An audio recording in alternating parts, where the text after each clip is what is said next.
Greetings, Tom Pope here with Glenn Greenwich from Community and Social Change Radio. You can find us on our Facebook page.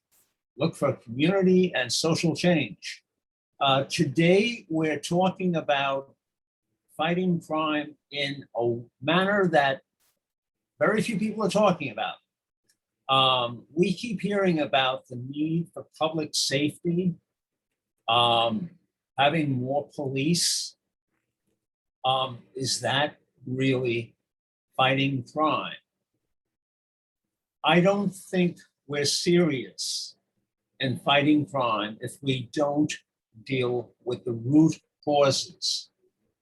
How do we deal with the gangs in certain communities? What stops a person from being a member of a gang? Why are drugs involved? Can we do something that takes the drug desire away? Jobs. What about jobs? Are people so desperate that they need jobs that they're resorting to a black market or crime? Mentally ill. What are psychologists telling us? Are they telling us we need to have more force on the street, or are they saying something else? Glenn, what are your thoughts? All of those things negatively impact the community and, of course, increase the crime and violence that takes place in our communities. And especially when you look at youth, all of those areas are personified or amplified by when you look at that aspect as it relates to youth specifically. One of the things that is so clear is that when we create programs for young people, we know that the arrest rate and their experience with law enforcement is reduced. However, we've got to have the right kind of programs in place. And of course, those are the areas that seem to be cut the quickest. And so we've got to retrospectively look at how are we implementing and how are we using dollars to really support the community. Now, you've been a member of the National Black Summit dealing with youth. Have you any figures that show by working with the youth, you have reduced crime? We don't have any numbers per se. We haven't done a tracking, but what I can tell you is the youth that I've been in touch with and that have come to the International Black Summit more than once, maybe 2 or 3 times, they have all benefited by the leadership, their leadership development, their ability to express themselves, and their ability to navigate the issues of youth and adulthood. So what I can say is that relationship that we've been able to establish made a difference. And some of the articles that you may want to point to, Tom, address some of those kinds of things. One in particular talks about the relationship of the after-school program with mentoring and relationship building with the staff, so that if there's a particular rapport with the staff, that tends to have a more long-lasting impact to the young people. Now, when we talk about funding, we have a lot of mayoralty candidates talking about funding for the police. But the police are dealing with a symptom, are we going to constantly put Band-Aids on someone in the ER, or are we going to find out why is this person bleeding? It's the same scenario. What about funding for social programs? Now, youth programs, like you mentioned, mentoring, what does that actually do? Well, if a youth is about to turn to crime because the youth lacks a type of image of himself and does not have a mentor, well, there's more of an impetus to join a gang. With the mentor, suddenly everything changes. Well, you bring up an interesting point, because a lot of the youth that do join the gangs out of lack of a relationship or socialization with anybody in their community. And the mentoring is really not only to have conversations, but to actually have images of people like themselves who have now made it in society and are successful citizens as an example. I think that when you look at a lot of the brilliance of the young folks that are there, it doesn't get developed because they're kind of like got tunnel vision. They haven't seen the wider world as a possibility. And so their offerings are people on the street who are doing illegal things that are flashy, have a lot of money, and so forth. But you don't get to see that they're looking over their shoulder every 2 minutes to make sure that they're not going to get arrested or impounded and so on and so forth. So, it comes with a particular problem, consequence. It's interesting, the mainstream talks about, well, we don't have money for certain things like rec centers, youth programs. Maybe the real item is if we don't want to spend a lot more on crime, then maybe we should invest in youth centers. An interesting paper came out from the American Psychological Association that youth programs actually cut crimes and costs. Let's see, we have, all right.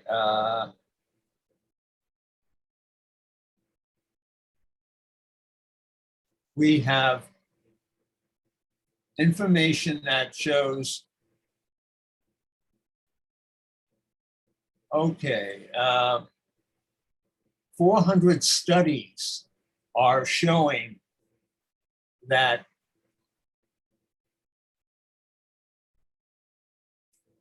you can save $31,000 in one community by having a focused attempt at working with the youth.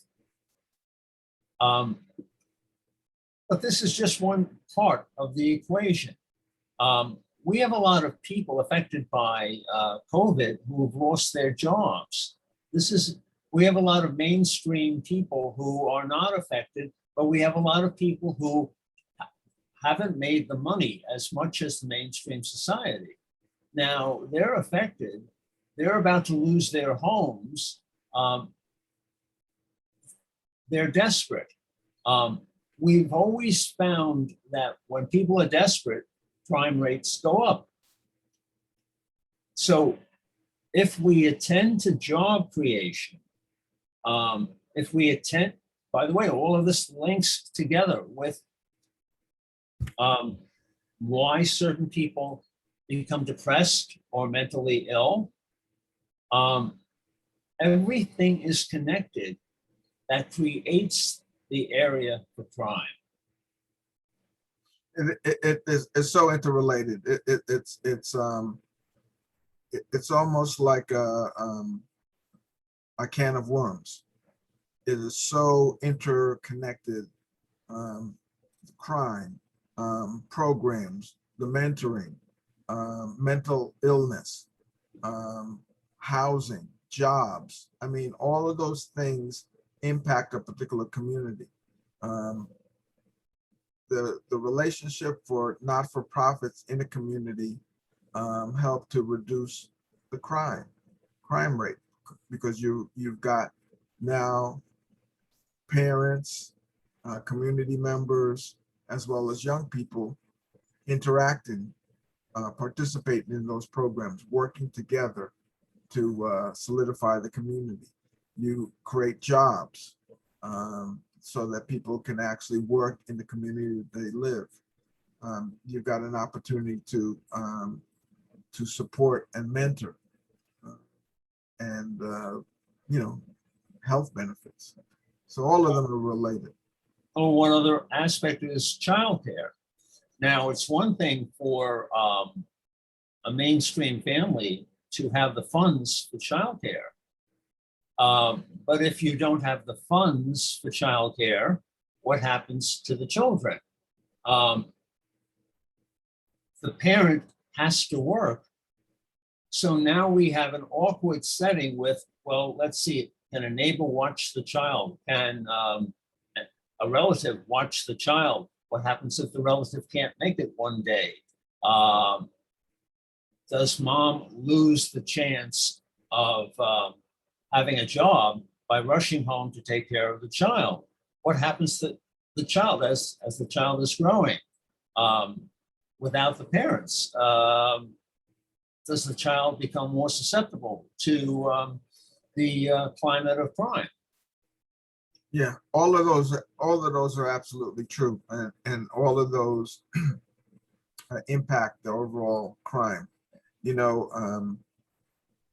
Keep hearing the whole defund the police force, but I think the real issue is expanding the services for the community. That's really the conversation, because no one's asking the police not to be there. We need police to be present in the communities to keep us safe. And we also need to expand the reach in terms of what are the core causes of crime, as you started out this conversation with, in terms of how do we get to the source of the issues. And certainly jobs, mental health, programming, not-for-profit services, all of those things contribute to creating a holistic approach to the reduction of crime. We need the police in certain areas, but if we have a mentally ill person who's waving a knife at someone, is the answer a policeman who is probably going to fire a gun, or is the answer a psychologist who knows how to diffuse the situation? Well, we've got to have much more mediation and more de-escalation of incidents. And I don't know that as well-trained as the police are, I don't know that I know that they don't have the capacity to add that onto their plate as well. So I think we really have to look at how to support them with ride-alongs or some other supplemental way of outreach into the community, because we can't continue to keep piling things in their plate and expect them to do a good job. Let me see, we have also, all right. The National Association of Recreation Centers indicates that actually the values of homes increase the more you have recreation centers in the community, because those centers are so vital to the community. Now, not only are they helping avoid crime by working with students, but they're increasing the value for homeowners. Well, when you think about it, who comes to the rec center? So you got um, kids of all ages. You probably have some senior citizens that are come there to volunteer and give their services.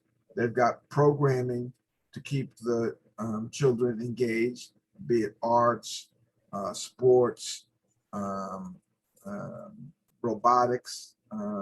There's so many things that are available, especially now more so with online virtual trainings that are available. So you've got access to a whole bandwidth that of technical skills that can be provided to the young people, that they can actually create a vocation and a career path from them as well. So I think that the uplifting of the community through a rec center is one that would impact the community in a positive and certainly would impact the property value as well. As a matter of fact, reminds me of, you've heard me talk a lot about the blending of books and the screen in fiction as a mirror of what's going on in society. Fiction shows us an element of ourselves.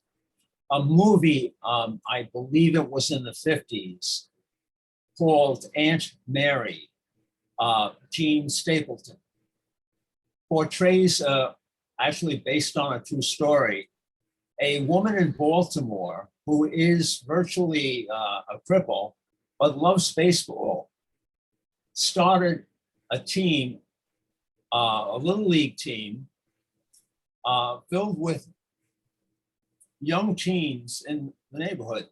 These teens were robbing stores, and they were getting in the hair of a lot of small business people until they started to play together as a team. They start to play together as a team, and it so struck one of the small businesses that the small business owner decided to buy uniforms for them and sponsor the team. Cool. Now, this is a lesson to us in the real world. This did happen in Baltimore. The movie portrays the story, even though the movie might be a part fiction. This is a model for us. These teens are not the type of people who should be put in jail or rounded up. Get them off the street. We have to encourage a different way of dealing with crime. And it seems to me that if we're not dealing with the root causes, we're not serious about fighting crime. You're absolutely right. There's another program, Terrence Howard leads a group of inner city swimmers. And again, the camaraderie, working together, the work ethics, all of those things, and there are countless examples and movies out there that depict this kind of activity and how supportive it is of that community. That movie is Pride. Pride, okay, yes. And one of his problems was he was sent there to shut down the center. Right. He ends up saving the center, Yeah. and he persuades people on the city council to keep the center alive. And more funding, and the community gets behind them, and so on and so forth. So I mean, it's just it speaks to what we're talking about. Creating creating something that is going to now decrease the amount of criminal activity, because you've got some great minds in those communities, but they're not open to what's possible fully, and you're unlocking the minds of young people. You might also include in that movie, in one scene, one of his swimmers actually is in the car of the local drug leader. And Terrence Howard is able to get the swimmer out of the car. Now, if Terrence Howard and the swimming team are not there, we have a new person involved in crime. Yes, absolutely. And I guess the bottom line message that I would like to leave folks with is we've got to look at these programs in the community that are for the young people, but actually end up uplifting the entire community, not just the young people. If you like what you've been listening to, get in touch with us. Send us some information, make a comment, give us your thoughts. And don't forget to subscribe and like us as well on YouTube. Thank you.